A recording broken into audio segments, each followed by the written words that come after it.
Hey guys, welcome to my new blog. Guys, आज हमारे जैद भाई आए हैं। तो जैद भाई हमारे बहुत यहाँ पे रहते नहीं है, ये रहते हैं मुंबई में। तो माशाल्लाह मौलाना भी हैं और बहुत बड़े बड़े मंचों पे बयानात भी करते हैं। तो आज अल्लाह ताला का शुक्र हुआ कि हमसे भी मुलाकात इनकी हो गई।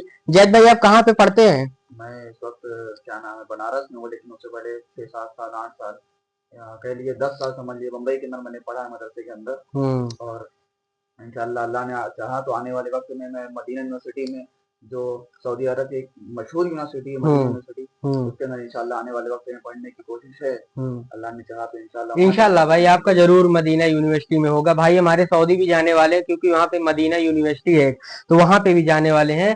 आज हमारे जैद भाई हमसे मिले हैं, तो भाई इनसे मैं एक बयान करवाऊंगा, क्योंकि ये जब भी आते हैं मैं इनका एक बयान बगैर सुने इनको जाने नहीं देता हूँ, क्योंकि ये हमारे मित्र हैं, बहुत ही खास हमारे दोस्त हैं। तो आज ये आए हैं, मैं इनका एक बयान करवाऊंगा, सुनाएंगे आप लोगों को। चलिए मैं आप लोगों को वो बयान सुनाता हूँ। सबसे पहले मैं ये बता दूं कि मैं जिस मौजू के ताल्लुक से या जिस टॉपिक पे मैं आपके सामने कुछ बातें रखूँगा वो है मौत और कब्र। यानी कि दोनों जो टॉपिक है ये बहुत अहम और बहुत ज़रूरत है इस वक्त इन दोनों टॉपिक की, इसलिए कि हम और आप इस दुनिया के अंदर तो रहते हैं और दुनिया के अंदर वक्त भी गुजारते हैं। और हर इंसान, जैसे कि देखने मिलता है कि हर इंसान एक दूसरे से जुड़ा रहता है, और जुड़ने के साथ साथ जब किसी इंसान की मौत होती है, अल्लाह रब्बुल आलमीन ने कुरान में फरमाया कुल्लु नफ्सिन जायक़तुल मौत, यानी कि हर नफ्स को मौत का मज़ा चखना है। यानी कि हर नफ्स इस दुनिया से उसको जाना है। यानी कि आज मैं हूँ, ये शेर क्या शायरी है, क्या नाम है, इस तरह से कहा जाता है कि हर इंसान ये आज मेरी तो कल तुम्हारी बारी है, इस तरह से शेर जो भी है। तो मैं बताना ही चाहता हूँ आप लोगों को कि कुरान करीम में अल्लाह रब्बुल आलमीन ने फरमाया कुल्लु नफ्सिन जायक़तुल मौत, हर नफ्स को मौत का मज़ा चखना है। यानी कि हर इंसान को इस दुनिया से रुखसत होना है। और आज समाज में, मुआशरे में, हमारे गाँव के अंदर, हमारे महल्ले में देखा जाता है कि एक इंसान, जब किसी इंसान का कोई दोस्त या उसके घर वाले, उसके साथी, उसके अहबाब किसी का इंतकाल होता है तो हम और आप उसके जनाजे में जाते हैं। यानी कि जब उसको कब्र में दफन करने का वक्त होता है, हम और आप उसके बाद शरीक होते हैं, उसकी जनाजे की नमाज अदा करते हैं, उसको कब्र तक दफन भी करते हैं। लेकिन मैं बतलाना जो चाहता हूँ, जो जिस चीज़ की तरफ मैं आपको दावत देना चाहता हूँ, जिस चीज़ से मैं आपको डराना चाहता हूँ, वो ये है कि कब्र में हर इंसान को जाना है। यानी हर मुसलमान को जो इस दुनिया में आया है, हर मुसलमान को कब्र के अंदर दफन होना है। लेकिन आज हमारा हाल क्या है कि हमारा आप कब्रस्तान में जाते हैं, वहाँ पर लोगों की नमाज जनाजा अदा करते हैं, फिर भी हमारे दिल में उसका एहसास नहीं होता। यानी कि मरने का एहसास हमारे दिलो दिमाग के अंदर नहीं आती, और हमें इसका एहसास भी नहीं होता कि हमें भी इसकी जगह कर हमें ये कब्र में अंदर दाखिल होना है। जैसे कि मैं आपको एक वाक़या बताऊं, एक मिसाल दूं, हज़रत उस्मान गनी रज़ी अल्लाह तआला अन्हु, जिनको अल्लाह रब्बुल आलमीन ने रज़ी अल्लाहु अन्हु व रज़वान का लक़ब इतनी मर्तबा अता किया है कि उस्मान तुम जन्नती, उस्मान तुम जन्नती हो।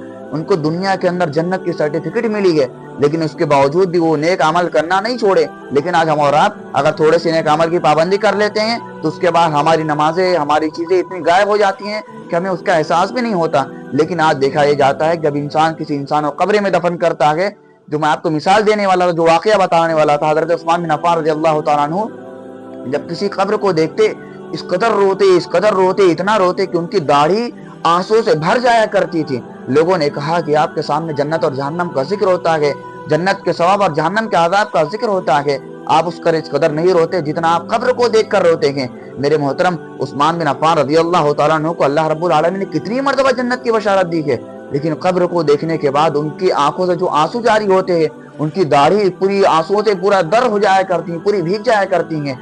लेकिन आज हम भी लोगों को कब्र में दफन करते हैं, कब्र जनाजे की नमाज पढ़ते हैं, लेकिन हमारे दिल मुर्दे के मुर्दे होते हैं। हम और आप नमाज तो पढ़ते हैं, लेकिन कब्रस्तान में आने के बाद भी बाज लोग ऐसे दिखे जाते हैं कि वहाँ पर भी उनकी हंसी मजाक, उनकी बातें, उनकी मुस्कुराहट वहाँ पर भी देखी जाती है। मेरे मोहतरम, आप अल्लाह का खौफ कीजिए, अल्लाह रब्बुल आलमीन से डरिए, इसलिए कि कुल्लु नफ्सिन जायक़तुल मौत, हर इंसान को इस दुनिया से रुखसत होना है। और मैं आपको एक बात की और नसीहत कर दूं कि हर इंसान को अपनी मौत को याद करने का एक अच्छा और बेहतरीन तरीका यह है कि इंसान कब्रस्तान की तरफ अपना रुख किया करे, कब्रस्तान जाया करे। कब्रस्तान जाने से वहां पर आपको आपकी मौत की याद आएगी। अब आप जब आपको वहां पे आपकी मौत याद आएगी اس کے بعد آپ کے ایمان میں اضافہ ہوگا، آپ کے اعمال میں اضافہ ہوگا، آپ کے اندر خلوص ہوگا، اس کے بعد آپ یہ ڈریں گے، آپ گناہ کرنے سے ڈریں گے، آپ نیک اعمال زیادہ سے زیادہ کریں گے، اس لیے کہ آپ کے دل میں خوف ہوگا کہ آنے والے وقت میں میری بھی جگہ یہی ہونے والی ہے۔ انسان قبرستان کا رخ کیا کرے، قبرستان جایا کرے، وہاں پر دعائیں کیا کرے، اس کے بعد جانے کے بعد اپنی موت کو بھی یاد کرے۔ اور انسان جب موت کے بارے میں سوچتا ہے، ہر انسان کی روح کانپ جاتی ہے کہ موت کا وقت، موت کی چیز ایک ایسی ہے کہ موت ہر انسان کو آنے والی ہے، چھوٹا ہو، بڑا ہو، بوڑھا ہو، امیر ہو، غریب ہو، پیسہ ہو، پراپرٹی، ساری چیزیں ختم ہونے والی ہے۔ اللہ رب العالمین نے کیا فرمایا؟ کل من علیہا فان ویبقى وجہ ربک ذو الجلال والاکرام، یہ دنیا کی جو ساری چیزیں ختم ہونے والی ہیں اور باقی کیا رہنے والی ہے؟ رب کی ذات باقی رہنے والی ہے۔ اس لیے میرے محترم، میں آپ کو جو پیغام دینا چاہتا ہوں، آپ قبرستان کی طرف رخ کیجئے، اپنی موت کو یاد کیجئے۔ اللہ رب العالمین سے دعا کرتا ہوں باری تعالیٰ جو باتیں کہی گئی ہیں سب سے پہلے مجھے پھر امت مسلمہ کو عمل کرنے کی توفیق عطا فرما۔ اللہ جب تک تو ہمیں دنیا کے اندر زندہ رکھ، مذہب اسلام پر زندہ رکھ، کہ ہمارا خاتمہ زبان بکر میں شہادت جاری ہو۔ آمین۔ السلام علیکم ورحمۃ اللہ وبرکاتہ۔